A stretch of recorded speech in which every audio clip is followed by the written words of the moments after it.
Goodnight Moon. We've fundamentally changed the economics of landing on the moon. With the first successful commercial and Japanese landers potentially reaching their mission conclusions, we'll examine the impacts for both space exploration and the economics of the moon. Ready and waiting. After completing a dress rehearsal of their launch, the Crew 8 astronauts are now hoping for better weather before they can launch to the International Space Station. The timing of the mission and what they hope to accomplish once on orbit. Third time's the charm. The FAA closed the SpaceX-led investigation into the issues encountered in the second test flight of Starship, what the road to Flight 3 looks like, and how close that might be. And back on Earth.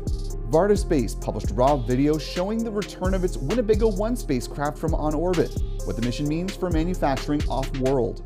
Joining us for insight and analysis are Rachael Zisk, reporter for Payload Space, and Michael Sheetz, space reporter for CNBC. From the Spaceflight Now News Bureau at NASA's Kennedy Space Center, this is news from the press site. And liftoff of Artemis 1. We rise together, back to the moon and beyond.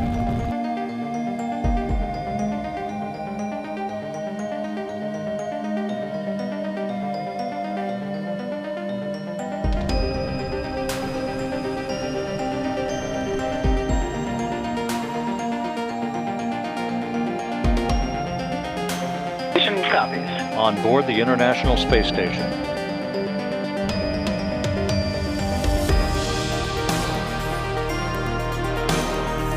liftoff. Go Falcon, go Dragon, go Crew 7. This allows us to go faster and to have better technology.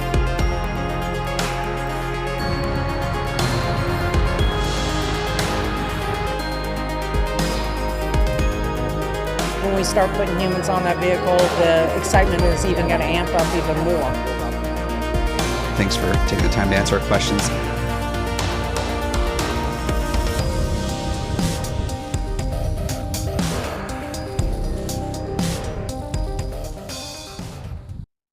Good afternoon, everyone, and welcome to another live episode of our weekly show, News from the Press Site. I'm Will Robinson-Smith, reporter for Spaceflight Now. Thank you so much for taking time at the end of what I'm sure has been a busy week for all of us to get caught up on what has certainly been a busy week on the space beat here and around the country and around the world. We have a lot of headlines to get to and some wonderful guests to break it down with. But before we do those introductions, just want to do a bit of housekeeping at the top of the program. Of course, this is a live show, so if you have any comments or questions, you can use the YouTube Super Chat feature, or if you're a member here on Spaceflight Now's YouTube channel, you can also pop in your comments into the live chat. We have our editor, Stephen Young, and our photographer, Adam Bernstein, working hard in the background to both keep the technical aspects of the show flowing smoothly, and they'll also be monitoring the live chat. So we'll have a social break coming up, so we'll be keeping an eye out for your comments and questions, as long as, of course, they're appropriate to be read on our show. We'd love to bring you into the conversation if you have a query either for myself or for one of our two guests. And with all that housekeeping out of the way, let's go ahead and bring those guests in. First off, we have Michael Sheetz, who is a New York-based space reporter for CNBC. He's been with the outlet for more than 8 years so far and has been covering the space industry since 2017. You can find him popping up on CNBC as well as on their website, and of course, other NBC Universal programming. Michael, welcome to the show. Here and happy to chime in a little bit on what's been a really busy year of space news already. Right up to the moment that we went live. And Rachael Zisk is a reporter with Payload Space. She's been covering the business and policy of space since the daily newsletter started back in November 2021. She also writes for Payload's weekly science newsletter, Parallax, and she's the lead editor for their sister publication, Ignition, which covers nuclear energy. And something that made me very happy to see in her bio, she's also proud alum, I'm sure, of Northwestern University's Medill School of Journalism. Rachael, welcome to the show, and very importantly, go Cats. Oh, go Cats. Thanks, Will. I'm very excited to be here. And yeah, excited to talk about this very, very busy week in space news. Absolutely. Well, we're very glad that the both of you could be here because we have a lot to break down. And of course, the story that has been captivating a lot of our attention for the past more than 2 weeks now is this.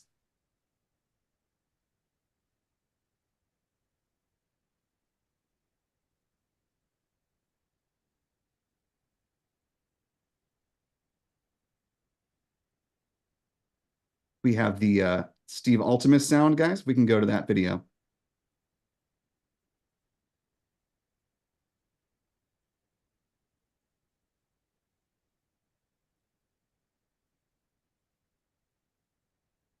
And it looks like we're working through some technical issues on the back end. Of course, this is Steve Altemus, the co-founder and CEO of Intuitive Machines, as they were landing on the moon. This was just after a landing had happened. He was celebrating with all of the folks there at Intuitive Machines, as well as NASA, on what has been a robust and difficult journey, both getting to the moon, surviving the landing, and now the mission, we know, has come to a conclusion for now, as lunar night is about to set in, and they're hoping that Odie can turn back on after a couple of weeks. But, you know, it's certainly not something that is baked in fully necessarily. But it looks like we do have the correct tape here, if we can go to this, guys. For the mission, we had an absolute sense of humility, yet relied on our technical excellence and trusted in our years of experience and this incredible team that we have. Following this, I would say, unqualified success of a mission, I'm emboldened. I'm emboldened for the future of the U.S. economy. I'm emboldened for the future of sustained human presence on the moon. And I'm emboldened for the future of Intuitive Machines and the wonderful team that we have, that we can be part of, a significant part of, this new cislunar economy and pioneer our way forward. I'm really proud of that. And yes, I feel really emboldened today based on this success. So I want to bring the panel back in here now. Fortunately, both of you cover both the space side of things, more of the exploration, but also the business of space. So couldn't have picked a better episode to have the both of you on. Let's start with the exploration side. Michael, we'll start with you and then go to Rachael.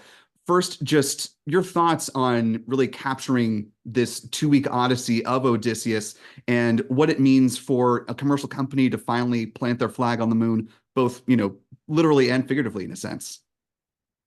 Well, Will, it's a great question. I think there's really a trio of different factors that have been interesting to cover this as a business reporter. First and foremost, which is this really interesting new approach that NASA has to moon missions through the CLIPS program. Obviously, the Astrobotic Machines mission got off the ground, got moving, but then fell a little bit short, had some technical difficulties early on.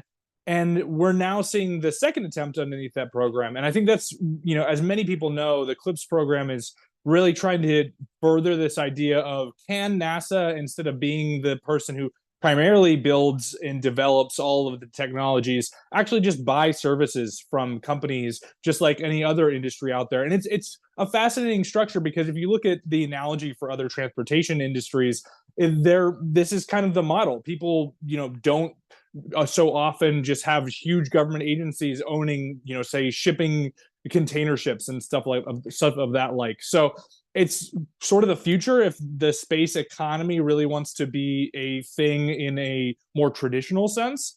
But then the second piece of this was the fact that Intuitive Machines a year ago went public. I mean, they came quite a bit after a lot of the SPAC craze. That was a little bit late to the table if you were kind of considering when was the hype era to go public via SPAC. But they did. They got some money out of it, not as much as they were hoping, like many SPACs did. However, we just had this crazy experience. And I think one of the most fun pieces I did was talking to Wall Street analysts and others in the more financial side of the business who were just kind of marveling at the fact that we have a company whose stock is being traded daily on the NASDAQ, who is attempting something that, and it was one of the, maybe imperfect but good analogies that I heard, much like a biotech company trying to get FDA approval was trying to pull off a moon landing, which has this very binary outcome of does it succeed or fail. And the speculative trading, the momentum trading that comes with that, when you're talking about something that's a largely pre-revenue, still yet not profitable company that has its stock being swung left and right each day as the mission continued. I think, but the third and most important underlying element, I think, is the fact that they progressed so far along and soft landed that really underlying point, there's all these little nitpicky things you can kind of pick out of, oh, maybe this could have gone better, or maybe they could have communicated a little more clearly about where they were at a certain point in the mission. Overall, like, it's amazing what they were able to accomplish in really just a few years here. Yeah, and Rachel, building off of some of what Michael was just saying, obviously NASA with this CLPS, or Commercial Lunar Payload Services program, for the audience sake, they were okay with sort of a mixed bag of success, if you will. Of course, Astrobotic was unsuccessful, reaching the moon, and certainly it was a bit of little bit of some success with some payloads, less success with others. Listening to the comments from Joel Kearns earlier this week and some of the other folks from NASA, what was kind of your takeaway, both from a scientific success and for NASA on the business side, of how well this whole venture went? Yeah, I mean, it's a great question. Obviously, like Michael said, you can nitpick certain things. The lander landed on its side. Obviously, there were issues with getting photos, which I know everyone was really, really excited for. But I think, like, you can call this mission a success. It successfully soft landed on the moon and was able to transmit data back home. And that was really the key thing I think that NASA was hoping for, that Intuitive Machines was hoping for, among the other scientific initiatives that it was hoping to achieve with this mission. And I think it's a really strong marker for the CLPS program, which NASA was really hedging its bets across a whole lot of different companies and trying to encourage this ecosystem of companies that can provide lunar services in the future. They were fairly small contracts in terms of getting a mission to the moon. Like, this is about $100 million, I think $118 million for IM-1 specifically. And there's a whole bunch more coming. I mean, there's 3 more this year on top of the 2 that have already launched. So I think it's an exciting path forward, and hoping to see more solid successes. You obviously want that photo of the upright lander on the moon. Like, that's the dream for these companies. But I think, all things considered, it's a very, very successful, very exciting mission.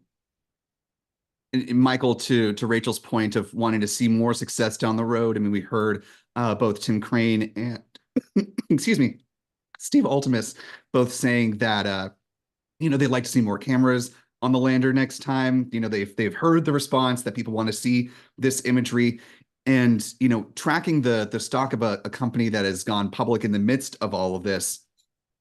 I'm sure investors also want to see more visual evidence and more things go right. I guess from an investment standpoint, how is the market really feeling about, this roller coaster that Intuitive Machines has been on, and looking down the road towards their next launch, which I believe is coming up around Q4?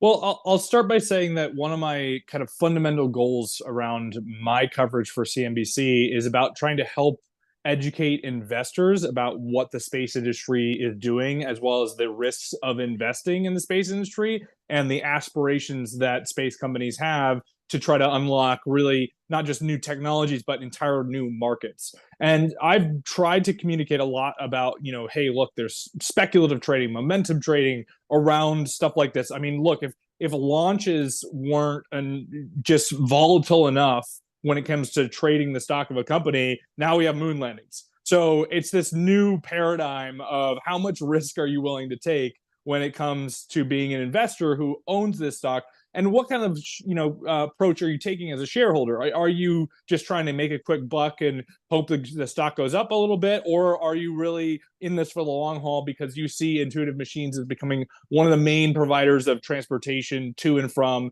the lunar surface, right? If you're in the latter camp, the blips and the rises and the falls you saw over the last 2 months, I mean, maybe it's nice that if you bought in at $2, it's now closer to 6 or 7, but it was at closer to 12 or 13 at one point. So what are you taking as far as the measure of success from a stock trading standpoint? I think is you have to kind of define for yourself as an investor. The thing you have to understand fundamentally is just how nascent and volatile this is going to be, given the speculation that is involved in the company itself, in the future of, is this a sustainable business?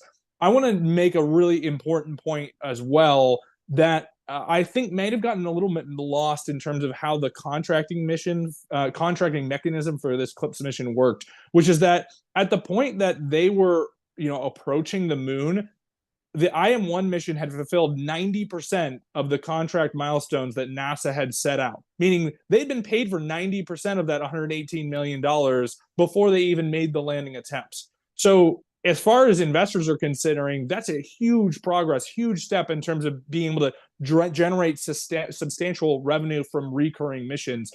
Secondarily, it also really shows how much they can be the leading bidder for future missions. So if you're the one who's made it the furthest along, launched the soonest, and got the closest to NASA's definition of success, when you start bidding on future CLPS missions, your case is so much stronger. And we've seen that, over time with SpaceX, how much stronger their bids have gotten because of their reliability and their strength and their continued success.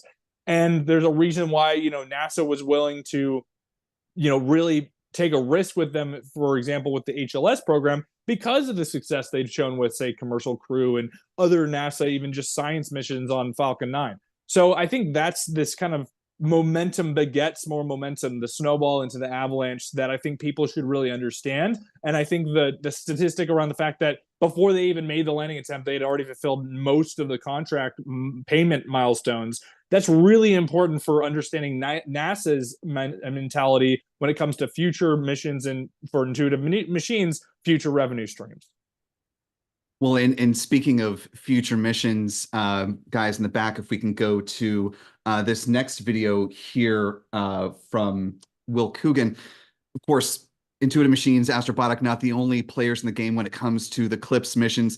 We also have Firefly that's about to enter the fray as well. And we actually had the opportunity to head up to their site in Texas, about an hour north of Austin, and hear about the Blue Ghost lander. If we can roll this tape, this is Will Coogan, who's the chief engineer for the Blue Ghost lander, talking about, coming in for the landing and some of the ways that they're approaching it, that they hope will put it in a better position than Intuitive Machines to hopefully not break a leg. Let's listen to that.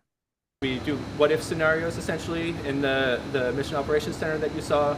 We have devious operators saying, if this goes wrong, you'll see this on your screen, and they'll send that to us, and we have to figure out how to react to it and still figure out a way to save in that case, simulated missions that we're prepared when we're on orbit. In addition to having a wide design and a low center of gravity, we have shock-absorbing legs. So each of those, if it hits a rocket, will actually compress about this much permanently and absorb some of the shock of impact. We also have curved feet so that they can, scoot a little bit over the surface and slide instead of digging into the regolith. And so bringing our panel back in here, Rachel, first to you, given that we do have, a number of CLPS providers that are coming up, including Firefly, and the lessons learned from both Intuitive Machines and Astrobotic are being shared, do you think that we'll start to see more success, especially coming out of some of the NASA payloads involved? Because, just thinking back to the conversation on Wednesday from NASA, they mentioned that one of the experiments that was on board the Intuitive Machines lander, the acronym is ROLS's. I don't have in front of me what it stands for, but it was the experiment that was going to be taking a 3D imaging of the plume, making the descent. There's a version of that on the Blue Ghost. So do you think that this prior learning is going to give NASA more successful hopes for Firefly? Or do you think they're kind of just taking each of these first missions per company as just that? You really hope that, if you're NASA, I'm sure you're looking at these missions and hoping that you're having kind of compounding successes based on the lessons learned from the past missions. And I think every time that we go back to the moon, every time that a new company lands on the moon, there are these lessons learned that other companies for sure are taking note. I can't imagine that they're looking at this mission and going, all right, we don't have those specific problems, we're good to go. I'm sure that they're looking at their systems and kind of determining how they can best prepare their landers for the environment of the moon based on what they're seeing in the where others have maybe erred. I don't know that that's something that NASA is banking on, that now that Astrobotic had its anomaly with propulsion, and now that Intuitive Machines had its tipping over on the moon. I don't know that they're now looking forward to, say Blue Ghost and saying, okay, if those two problems happen on Blue Ghost, like it's an extra problem because it's happened before. I'm sure that they're not looking at that, like adding those margins to their mission objectives. But definitely it's you hope that these companies are learning from each other and taking lessons learned into their attempts to land safely on the moon. Yeah, and of course, as the former head of the Science Mission Directorate, Thomas Zurbuchen, said, this is shots on goal. So, if you sink one in, great. If you miss one, not as great, but also, not catastrophic for clips. So, Michael, to you, they're currently batting 500 right now, 1L, 1W.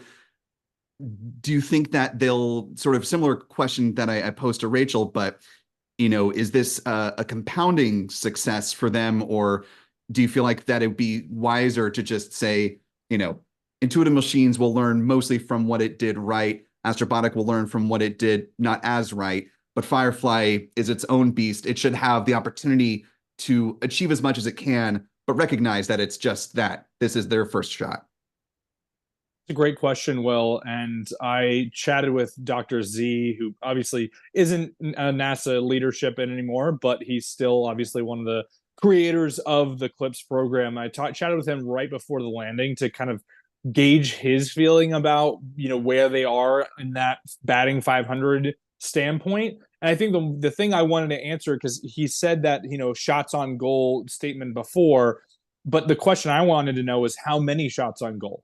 How many failures would NASA tolerate before, or even Congress, before they go, yeah, the $2 billion we said we're going to give to the CLIPS program for the next decade, I don't know if we're super comfortable with that anymore. And I think, one, Astrobotic has already been, talking to all the other CLIPS providers, sharing the information from their mission. So we're getting learnings from how that went. So I wouldn't even call that an L per se anymore. It's an L from a didn't land on the moon perspective, but like from a mission progress standpoint, if you go back to my point earlier about the contract milestones, they did so much already to get to that point. And I think that's what can so easily be missed, because often as reporters, we see the launch and we see, the mission's begun. But if you talk to anyone in the industry, the mission happens for years before any launch happens. And I think you guys all know that too, but I think it's something that we need to repeat to a lot of folks who aren't familiar with the space industry.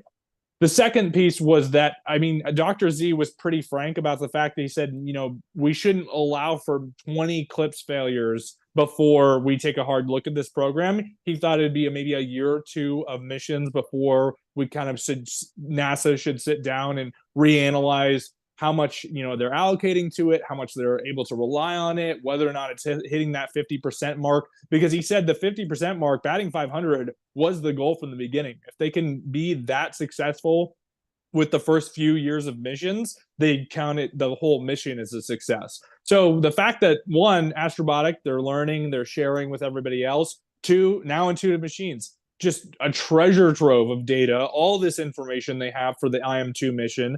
The fact that they can count so much success on this first mission already. And then three, they can go to the other CLIPS providers and say, all right, so when you actually get to the moon, here's what we learned. Here's what can inform your lander development. And I think one thing that the Firefly engineer was already mentioning was the fact that, they're allowing for their lander to skid a little bit on the moon's surface, which, as we all saw from the very dramatic photo of Odysseus, which was pretty epic, that thing was sliding across the surface and eventually snapped into one of the landing gears. So if Firefly is already, accounting into, hey, we want to be able to bounce or slide a bit across the surface, great. Let's build from each other. And it's something that I talk about a lot in the space industry when I, talk to investors, especially, is there's this sort of bizarre factor of co-opetition within the space business, where competitors actually also are willing to cooperate with each other. Maybe they don't share all their best IP, but they will all work towards the same goal, because we're still right now, and we're only starting to break out of that mold,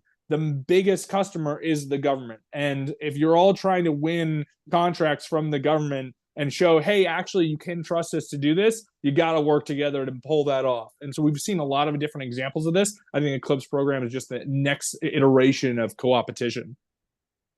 And stepping just a little bit outside of clips, but keeping at the moon before we completely move on to a wholly new topic, be remiss if we didn't also briefly touch on JAXA's SLIM lander, which, again, while outside of the CLIPS program from NASA, it does have one of the payloads that is shared with other CLIPS providers, which is basically the little beacon that's on top that the Lunar Reconnaissance Orbiter is able to use its LRA laser to pinpoint GPS-wise where it is. And there we go. You see the video of it just to other side of the screen there.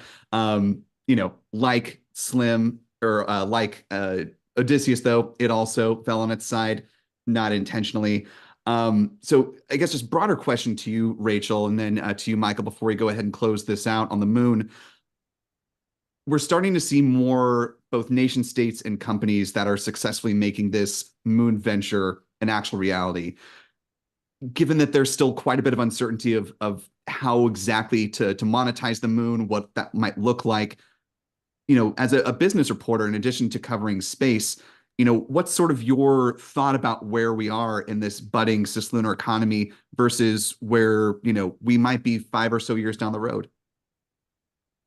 Yeah, I mean, I think that we're at the beginning of a really exciting inflection into a potential lunar business on the moon. I think that for the coming years, that the government is going to be, or governments around the world are going to be the customers of these services.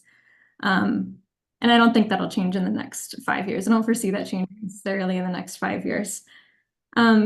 But yeah, it's an exciting. I mean, with CLIPS, with the JAXA now landing on the moon, with India's successful landing last year with the Chandrayaan-3 mission, I think it's a really exciting moment in time for the development of a new lunar economy.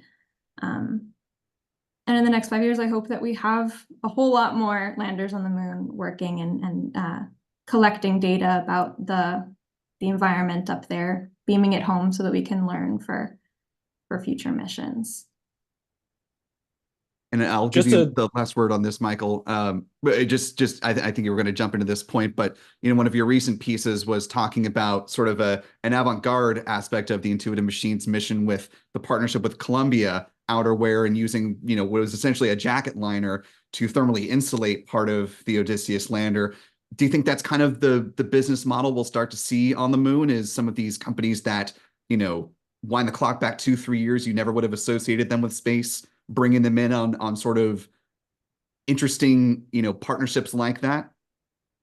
I think it's a great example of how those partnerships are budding and evolving. And I'm always looking for, where are those non-space companies that are getting involved in the space industry and getting basically gleaning benefit from it, even if it's just from an advertising standpoint, which obviously Columbia got great advertising. I mean, they rented out the spheres for, showing off the moon landing target date. They had these amazing photos with their logo on it. But primarily the fact that actually there was Columbia, jacket liner technology on a moon lander is a great demonstration. And I think that's the point you're making.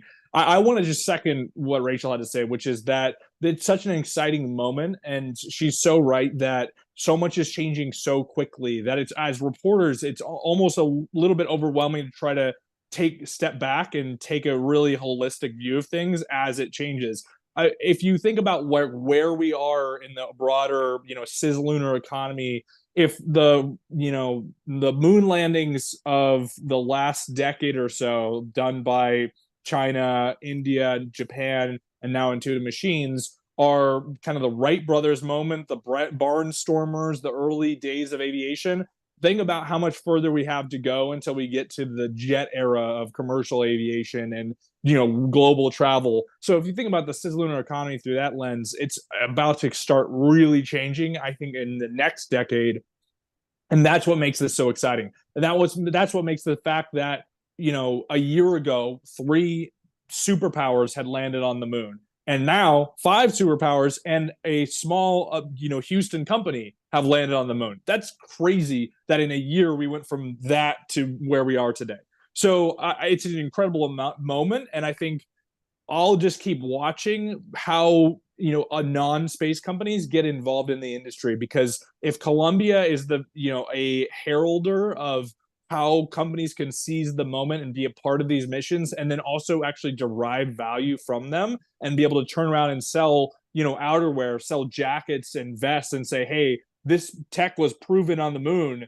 I mean, think about the marketing that you can pull out from that. So that's where I'm always curious as a business reporter, what are the non-space applications? Where is this coming home to us as consumers, us as kind of normal everyday Americans who are seeing this technology in a real way in our everyday lives? And super last point, less on the business side, but be remiss if we didn't also acknowledge the contributions of the students and faculty at multiple universities, especially Embry-Riddle just up the road here on Florida's Space Coast. They're up in Volusia County and contributed the Eagle Cam payload on board that it did deploy, but unfortunately didn't get photos. So, congrats to the university for getting that on the moon, and hopefully it works out better next time around. Looking forward to seeing where that goes. And just as a reminder, yeah, please. I'll just say that, I hope that Embry-Riddle tries to put on Eagle Cam on every single Intuitive Machines mission from here out, because the concept was phenomenal. It's such a small, little piece of the mission, but if they pull that off, the imagery would have just been absolutely bonkers. So I hope they keep testing it and they keep trying with future missions, because I was so stoked to see them try that, and they got really, really close to being able to pull it off. So I hope they keep at it. Yeah, I think if it hadn't been for the need for the last minute patch, they may have actually been able to do it. But Monday morning quarterbacking, we'll hopefully see them fly again in the future. Yes, on IM-2 and 3 and beyond. Just a bit of re-rack if you are happening to join us as we're coming in on the bottom of the hour. Will Robinson Smith with Spaceflight Now, and you're joining us for our live News from the Press Site show, a roundup of a very busy week on the Space Beat. We're joined by a wonderful panel of both Michael Sheetz, reporter with CNBC, and Rachael Zisk, who is a reporter for Payload Space, and having a great conversation about the CLIPS program, about the moon venture. Want to bring things back down to Earth for some folks that are hoping to head up into space fairly soon. But before we get to a discussion about the Crew 8 mission, do want to live up to our name and talk about the list of vehicles that launched since our last show. If we can go to our rocket rundown slides here, guys, and bring that up full screen. Just a brief touch on this. Of course, we had the week begin with the Starlink 6-39 mission. This was a batch of 24 Starlink V2 mini satellites that headed up to low Earth orbit. First time that SpaceX sent up a batch that robust. Moving on, we had a mission from Roscosmos, a Soyuz 2.1B satellite, sending up the Meteor M N2 and through 4 satellites, launching from Vostochny Cosmodrome over in Russia. Moving right along, we had another SpaceX launch, Falcon 9 from Vandenberg Space Force Base. This was a batch of 22 Starlink V2 mini satellites, or 23 Starlink V2 mini satellites heading up from Vandenberg to the 7th shell. And finally, we had a launch from Russia, a Long March 3B mission, sending up the Tongjin Jusu Xi'an 11 satellite. And apologies to our viewers who actually speak Chinese that I just completely botched the pronunciation of that. And of course, we had the SpaceX Starlink 6-40 mission, where we had 24 V2 minis head up as well. So busy week on the space beat here. Before we go on to Crew 8, just a question to the both of you. I know sort of the focus for the two of you is more on the business of space, and I guess just to bring it to Starlink very briefly, if you had any particular thoughts about sort of where SpaceX is with this venture. I believe just earlier today they announced that Mongolia is the latest country to access Starlink service. So posed to you, Rachael, and then to Michael, just thoughts on Starlink as it continues to expand and be a dominant factor in the LEO satellite market when you've got new players like OneWeb and, of course, Amazon's Project Kuiper that are hoping to challenge it. Yeah, I mean, I think Starlink remains the #1 player in that space right now. I think, I mean, you can't beat their launch cadence, and especially with the launch this week, launching more Starlink satellites on one Falcon 9 than they've been able to do in the past, just based on improvements to the rocket. I think that just speaks to what a priority this is for SpaceX. But I think really the scaling of Starlink is going to rely on Starship. And I know that SpaceX announced, I don't know if it was this week or last, that they're hoping to reach 9 Starship flights this year. And we'll see if that happens. You know, it's an ambitious goal, to say the least. But yeah, I think that is going to, I mean, it has to be the key to scaling the constellation with Starlink V2. Yeah, I think if you could describe any singular word to SpaceX, Michael, it would be ambitious, to Rachel's point. That's so true. And the ambition just continues to drive higher. I think the really interesting thing about where we're at now with the Starlink project is that they're starting to really get their groove as far as tapping not into just different regional markets around the world, and after kind of getting the feet wet with a lot of the consumer market, where you kind of have a little more leeway with saying, okay, well, we'll provide best effort service. We're now starting to see Starlink, especially in this last year, just win enterprise deal after enterprise deal, whether it's maritime, whether it's commercial shipping, cruise lines, land mobility, all these different folks getting involved and starting to buy into what Starlink is selling, from not just a, hey, I'd like some Wi-Fi to my house in Montana, but actually to a, hey, we need you to provide a cruise ship of 5,000 people with consistent wireless service that we can sell. And you're starting to now see the existing incumbent operators both either kind of really invest heavily on creating their next generation, or say, okay, fine, we'll play ball and start to partner with Starlink. I think it's a really interesting difference as opposed to what we saw in this last year versus prior years of Starlink's development, where now, yeah, okay, governments are starting to sign on, enterprises are starting to sign on, and that's a whole new ball game when you're talking about the value of the client and the revenue that you can drive from showing, yeah, we can actually provide service to 300 Maersk, container ships all across the world. Yeah, no, they're just like a snowball heading downhill, just picking up steam. And, I think to Rachel's point, the next big leap is going to be once Starship starts to enter the picture and you really get I think at one point they were going to be the version 2, since we see the launch of the V2 minis, but I think Elon Musk said earlier this year they might call them version 3. So TBD on that. But keeping with the SpaceX theme here, of course, we're all watching and waiting to see the launch of the Crew 8 mission from here at Florida Space Coast. They were supposed to be launching, or they're supposed to have, been on their way by now, with a launch just after midnight. Of course, weather in Florida doesn't always play ball with such things. Taking a live look over here, this is Pad 39A, where you see a very patiently waiting Falcon 9 rocket with Crew Dragon Endeavour on top. So bringing it out to the panel, guys, a number of interesting milestones with this mission. One that I think is going to have, some notable implications down the road is this is the 5th flight of a Crew Dragon spacecraft. Endeavour started with Demo 2. It's launched, multiple crew rotation missions. It launched AX-1, and now it's getting ready to send up another group of astronauts and a cosmonaut to the space station. It seems like it's a resounding success so far for the Dragon program. Rachel, to you first, just, broad thoughts on, where SpaceX has come with this version 2 of its Dragon program. Listen, I mean, the Crew Dragon program, it's been incredible to watch. And now this is going to be the 8th flight that SpaceX has flown for NASA, sending astronauts to the ISS.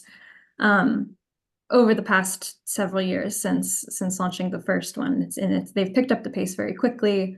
And I can't help but think about Starliner every time we hear about another Crew 8 launch. I know every step forwards for SpaceX, I'm Googling, I'm like, what's going on with Starliner?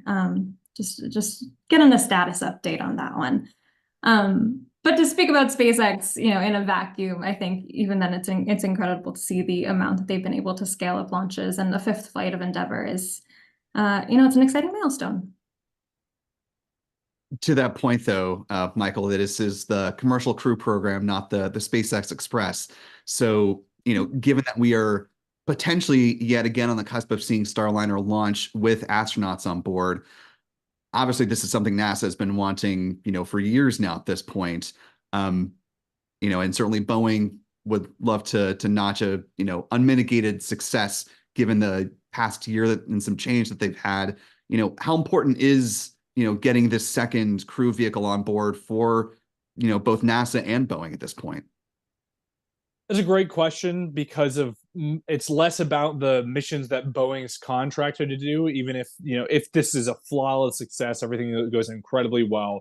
It's not just then about that mission, but it's about whether Boeing is like, okay, because this was so successful, we're going to stick with it. We're actually going to, try to compete for future missions.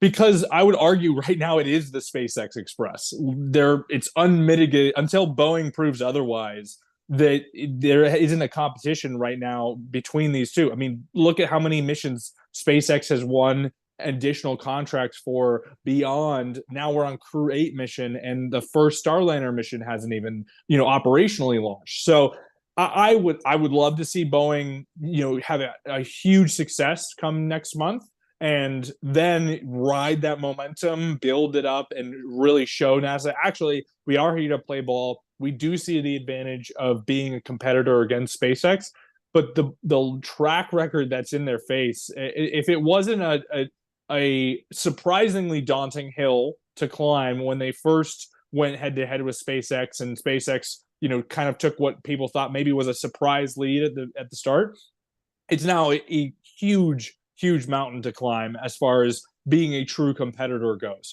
So I would love to see Boeing come out and say, hey, yeah, we're going to do more than 6 missions as we're contractually obliged to.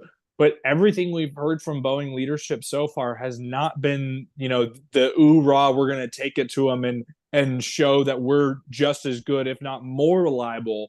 And I guess it's a show me story. I mean, I want to be proven wrong. I want to see competition here, because but otherwise we have the SpaceX Express. It's a good thing for the country writ large.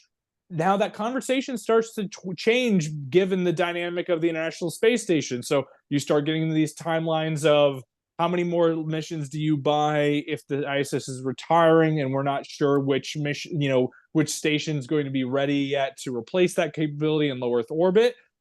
This all becomes a really interesting, ripple effect conversation, where whether or not Boeing's even competing for future crew mission contracts, you have the how many more mission contracts do we buy, not knowing whether or not there's going to be a space station to get to.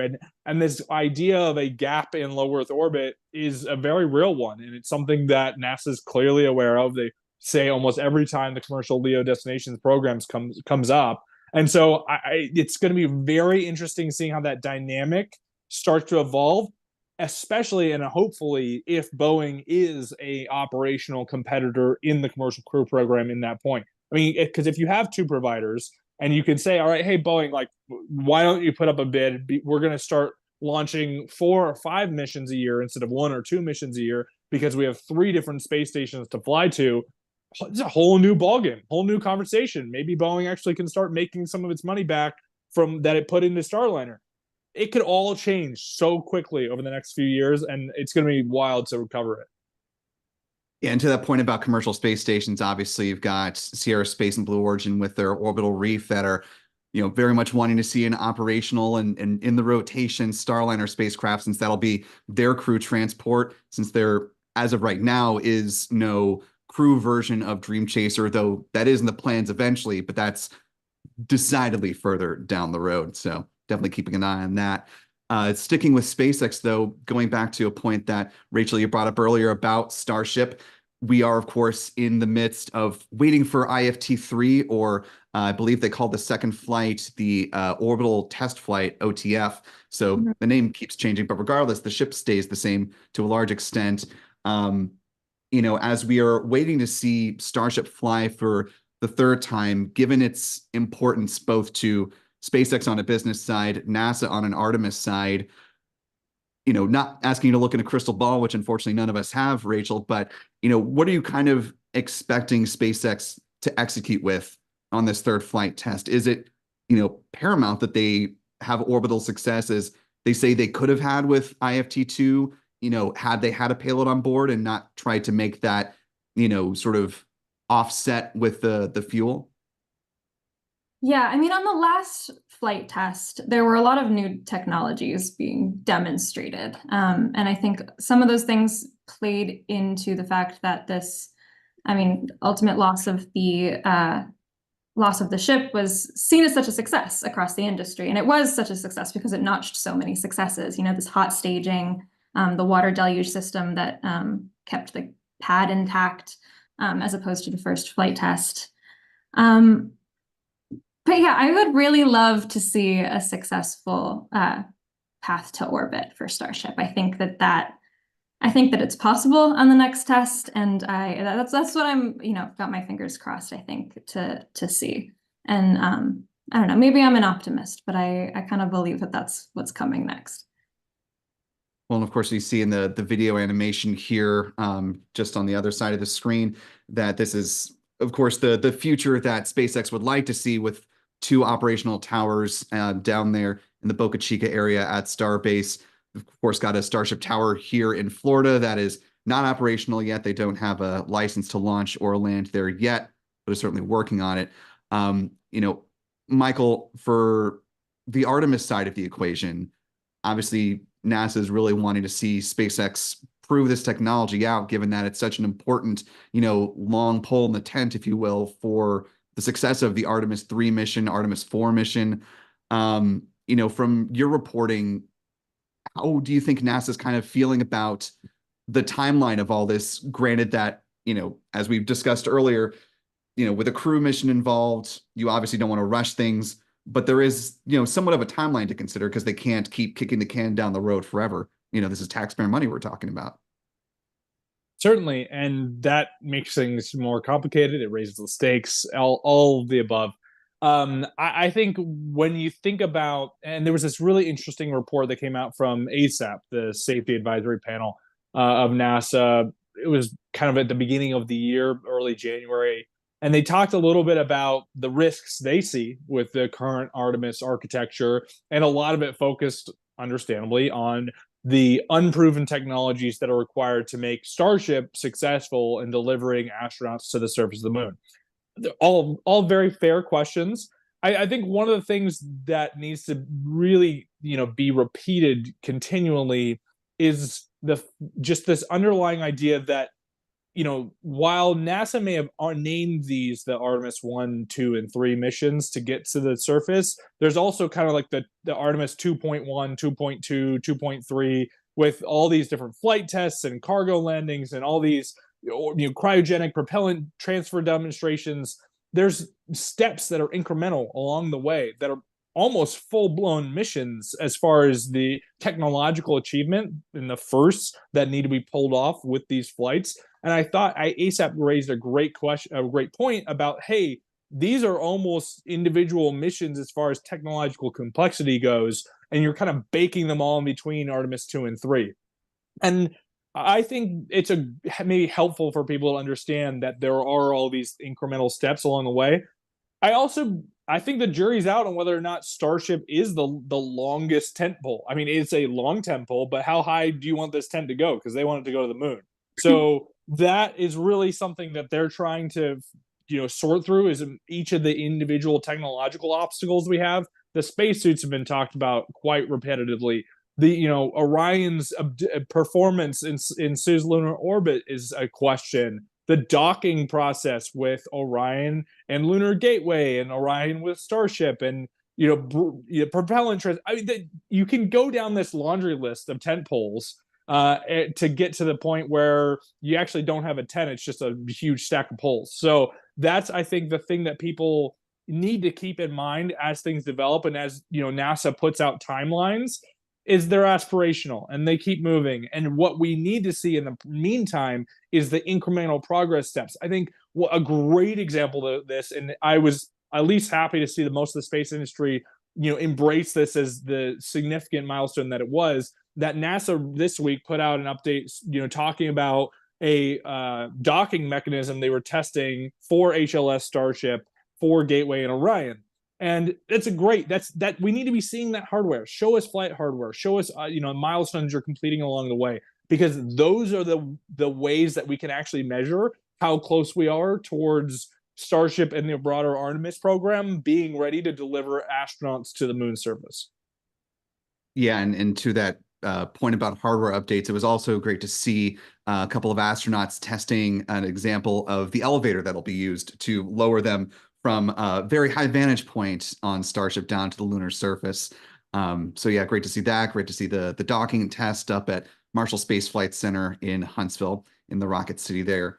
Well, speaking of testing things out, we also got the chance to see earlier this week some really cool video, speaking of proving a concept out, this from Varda Space, of the process of them bringing back the pharmaceutical drugs that they were able to manufacture on orbit in partnership with Rocket Lab. You can go to this video here. You can see the separation from the Photon spacecraft. And, this is the condensed, 5 minutes and change version of the video. But, fascinating to see a company be able to, talking about, part of our conversation earlier, cameras on spacecraft, bringing people into this story of what's happening on orbit, what we're bringing back from space. So we, of course, taking this video full screen, you can see, just the vantage of our, little blue marble here as the Varda Winnebago 1 capsule is coming back.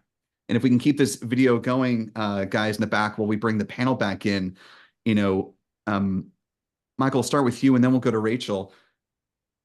Given this opportunity to showcase this kind of a story, how important is it, to proving out a business case to folks, as opposed to, just showing an animation or showing photos of the spacecraft back on Earth and before launch, but, to be able to actually see it in motion, in mission?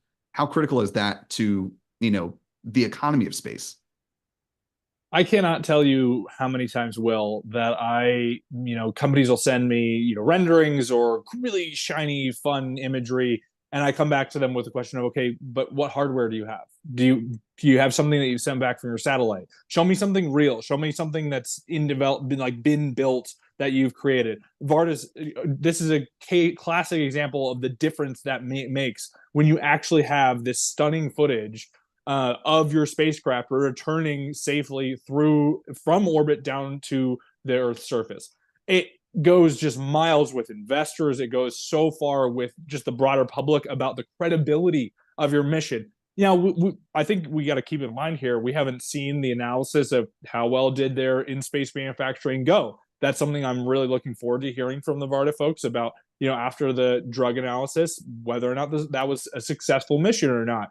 But as far as a spacecraft standpoint goes, and from a performance standpoint, I know Varda and Rocket Lab are thrilled with how this operated, and they should be even more thrilled, and as I think Will and Delian and all those folks are, with what this brought back from a marketing and demonstration standpoint. The credibility, like I said, that it demonstrates to be able to show, hey, this is real raw video of our spacecraft coming back through the Earth's atmosphere, just second to none. And you cannot make enough renders in the world.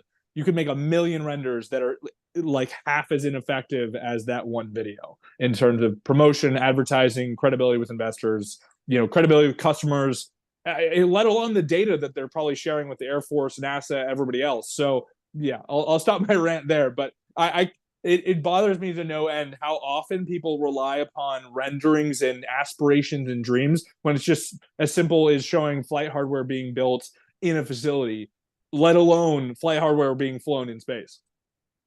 Yeah, and Rachel, obviously we're still looking at the plasma streaming past the spacecraft as it's coming back. I mean, I think I watched this video at least 3 or 4 times when it was published. To Michael's point, obviously we still have to wait to see, and hear more information about, how the goods survived and, was this a success on that front, which obviously is sort of the the whole ball game in a true sense. To that point, if the contents inside are found to have survived and in a functional way that, Varda can say to customers, hey, we're able to manufacture this on orbit, bring it down safe for you in a way that you can't do here on Earth. How much of a game changer is that to the manufacturer side of this whole equation? Harkening back to an earlier part of our conversation of, looking for businesses that aren't necessarily part of the space economy right now, but if they see these opportunities, they're like, okay, I can get about this. How much of a game changer is this? I mean, Varda's whole bet here is that the pharmaceuticals that they can develop in microgravity are going to be so much higher quality than what you can get here on Earth, that they're going to be able to sell them for a price that is high enough to offset the cost of launching them to orbit and returning them back here. And I mean, the pharmaceutical market is very, very lucrative. So it's going to be interesting to see whether they're right about that. And I think that the results from this first test are going to say a lot. They've reported that pharmaceuticals were created and that they were returned within this capsule, but we don't have any information yet about whether they reached the quality benchmarks that they were hoping for. And so I don't know. It's exciting. I mean, these are drugs that can be fabricated here on Earth, but if they're right about the increase in quality that the microgravity environment offers, it's exciting to see where it'll go. I think, just the ability to manufacture drugs in orbit is brand new. And so I think it's hard to say right now whether the pharmaceutical industry will adopt that change, whether it'll be widely embraced or not, but remains to be seen. I think it's at least a very exciting opportunity. Well, and I'm just looking up at the clock. Somehow an hour has already gone by. And so unfortunately, we're basically at the end of our show, and we're not able to get to the last story I wanted to talk about, but just briefly, congratulations to India on announcing your new suite of astronauts. Look forward to the uncrewed test flight of that mission coming up later this year and seeing those folks fly, I believe in 2025 or 2026. So closing out our show, first off, I want to thank both you, Rachael and Michael, for sharing some of your time with us. Before we let you go, though, starting with Rachael and then going to Michael, where can folks find you and your work online? And what do you have your eye on in a space realm for next week? Well, to start off, where you can find me, I'm at Rachael Zisk on X, or you can find me Rachael Zisk on LinkedIn, and then you can go to payloadspace.com or ignition-news.com if you're interested in nuclear energy. I'm writing for both those places these days. And then in the upcoming week, I'm excited to see the Crew 8 launch, like we talked about. That's happening tomorrow. I can't think of off the top of my head more steps happening in the next week, but that's what the space news world is like. It'll come up as it comes up sometimes. Truer words. Michael, what about you? And people can find me just by simply, typing into your favorite search engine, Michael Sheetz, CNBC. My webpage there on CNBC.com is probably the easiest way to find whatever is the latest thing that I've published. The other thing you can kind of keep up with my work as well as just the broader work of my colleagues around the industry is I curate a weekly newsletter called CNBC's Investing in Space, which is specifically tailored to folks who want to understand the business and investment case for the space industry and what's the latest development in those regards. I linked out to folks like Rachael and others around the industry to help you try to find all your stuff and all your information about the space business in one place. And then, I'm on whatever preferred social media platform you use these days. I know there's quite a few of them that have cropped up in the last few years. So just Google my name on there. You'll probably find me. And thanks, Will. I really appreciate the chance to come on the show and spend some time with you and Rachael and talk a little bit about what's been happening in a very busy industry. I think what I'm looking forward to next week is breathing a little bit.